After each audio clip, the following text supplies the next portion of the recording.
नमस्कार, आप देख रहे हैं हिमाचल आज तक। तो चलिए नजर डालते हैं आज की सुर्खियों पर। मंत्री पीएस के नौकर के घर में मिले 25 करोड़। रांची में 9 जगह ईडी की रेड, नोटों की गिनती जारी। रांची में सोमवार को ईडी ने 9 ठिकानों पर रेड की। इसमें इंजीनियर और नेताओं के घर शामिल है। झारखंड सरकार के ग्रामीण विकास मंत्री आलमगीर आलम के निजी सचिव संजीव लाल के नौकर के घर से 25 करोड़ से ज्यादा कैश मिला है। नोटों की गिनती जारी है। नोटों की ये गड्डियां बड़े बड़े बैगों में रखी गई थी। पीएस संजीव लाल का नौकर है जहांगीर, जिसके घर से कैश मिला है। जिन जगहों पर छापेमारी चल रही है उनमें से 2 इलाकों के नाम सामने आए हैं। ये है धुर्बा का सेल सिटी इलाका और बोड़ेया मोरहाबादी रोड। सूचना है कि ईडी आज जिनके यहाँ छापेमारी कर रही है उन सबके तार चीफ इंजीनियर रह चुके वीरेंद्र राम से जुड़े हैं। वीरेंद्र राम मामले को लेकर ही ईडी ने कार्रवाई की है। रांची के सेल सिटी पथ निर्माण विभाग के इंजीनियर विकास कुमार के घर पर छापेमारी चल रही है। 22 फरवरी 2023 को ग्रामीण विकास विभाग के चीफ इंजीनियर वीरेंद्र राम के कुल 24 ठिकानों पर ईडी ने छापा मारा था। इस दौरान वीरेंद्र राम की कंपनियों के अलावा 100 करोड़ रुपए की संपत्ति का पता चला था। छापेमारी के दौरान 1.50 करोड़ रुपए के जेवरात और करीब 30 लाख रुपए नकद मिले थे। ईडी ने जमशेदपुर निगरानी थाने में ग्रामीण विकास विभाग के इंजीनियर के खिलाफ दर्ज घूसखोरी के एक मामले को जांच के लिए ECIR के रूप में दर्ज किया था, जिसके बाद ये कार्रवाई की गई।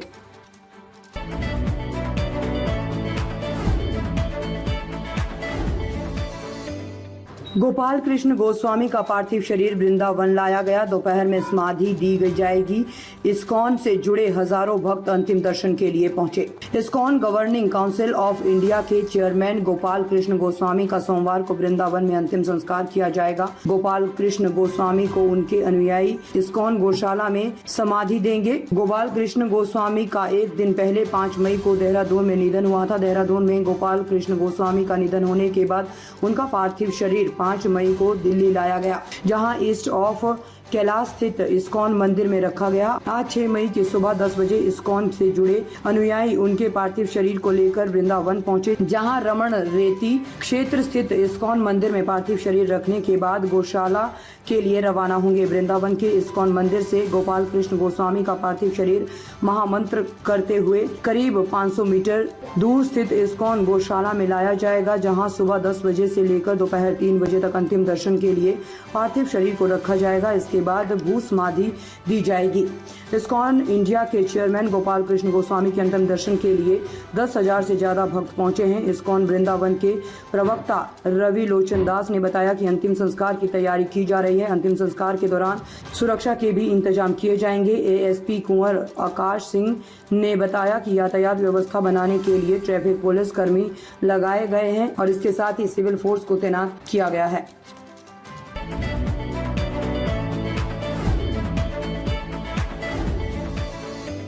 ओडिशा के बहरामपुर में पीएम मोदी बोले 4 जून राज्य की बीजेडी सरकार की एक्सपायरी डेट, नई सरकार का निमंत्रण देने आया हूं। प्रधानमंत्री नरेंद्र मोदी ने सोमवार को ओडिशा के बहरामपुर में रैली की। उन्होंने कहा, कल मैं प्रभु राम की नगरी अयोध्या में था। आज महाप्रभु जगन्नाथ की धरती पर आपका आशीर्वाद लेने आया हूं। ओडिशा में इस बार 2 यज्ञ एक साथ हो रहे हैं।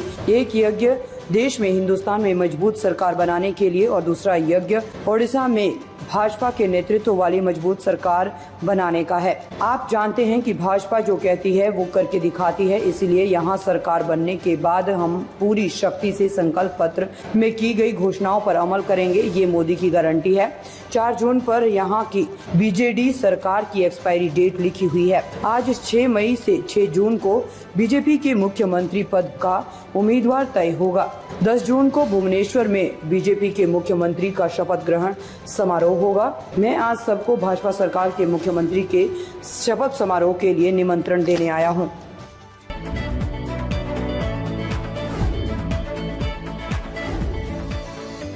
स्वामी प्रसाद को जूता मारने वाले पर 11 लाख इनाम। पार्टी प्रत्याशी बोले, हाथ काटने वाले को दूंगा 11 लाख। 3 दिन पहले सभा में फेंका था जूता। आगरा के फतेहपुर सीकरी लोकसभा सीट से प्रत्याशी घोषित समाज पार्टी के प्रत्याशी होतम सिंह का विवादित वीडियो सामने आया है। वीडियो में प्रत्याशी ने 2 दिन पहले स्वामी प्रसाद मौर्य पर जूता फेंकने वाले युवक का हाथ काटने वाले को 11 लाख रुपए इनाम देने की बात कही है। उन्होंने ये भी कहा है कि जूता फेंकने वाले ने निषाद समाज का अपमान किया है। पहले स्याही फेंकी, फिर काले झंडे भी दिखाए।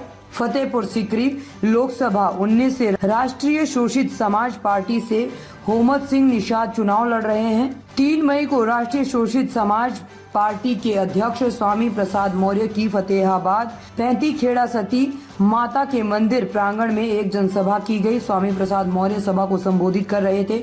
इसी दौरान धर्मेंद्र धाकड़ नाम के युवक ने स्वामी प्रसाद मौर्य पर जूता फेंक दिया। भागते भागते उसने चप्पल भी मारी। हालांकि पुलिस ने उसे पकड़ लिया था। युवक की लोगों ने पिटाई कर दी थी, जिसके बाद पुलिस को भीड़ से बचाने के लिए पिस्टल निकालनी पड़ी थी। इस घटना की जिम्मेदारी हिंदुत्ववादी संगठनों के संजय जाट और योगी यूथ ब्रिगेड के अजय तोमर ने ली थी। राष्ट्रीय शोषित समाज पार्टी के प्रत्याशी होमत सिंह निषाद का सोमवार को सोशल मीडिया पर वीडियो आया है। पहले तो आरोपी धर्मेंद्र धाकड़ ने हमारे नेता पर काली स्याही फेंकी, काले झंडे दिखाए। इससे भी जब उनका मन नहीं भरा तो उसने भारी सभा में जूता फेंका।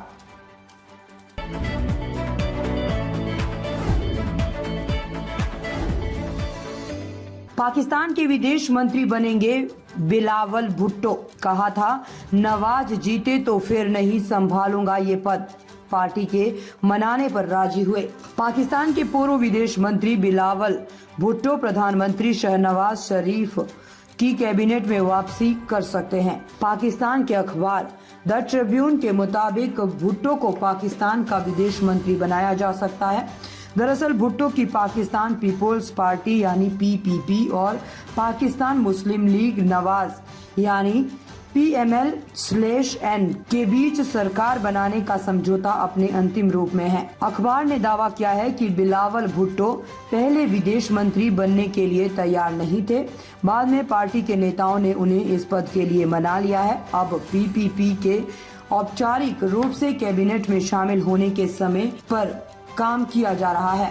बिलावल भुट्टो ने चुनाव के दौरान कहा था कि अगर नवाज जीते तो वो फिर से उनकी कैबिनेट में विदेश मंत्री का पद नहीं संभालेंगे। धांधली के आरोपों के बीच चुनाव के बाद बनी सरकार में भी PPP ने शामिल होने से मना कर दिया था, लेकिन PPP ने PML/N को बाहर से समर्थन दिया था, जिसके बाद PML/N के शहनवाज शरीफ प्रधानमंत्री बने थे। वहीं PPP के आसिफ अली जरदारी ने राष्ट्रपति का पद संभाला। बजट पेश होने से पहले सरकार में शामिल हो।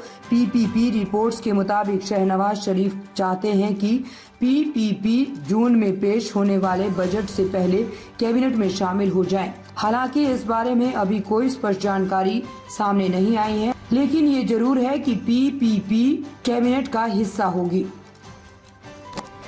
देश दुनिया की खबरों को देखने के लिए जुड़े रहे हिमाचल आज तक के साथ।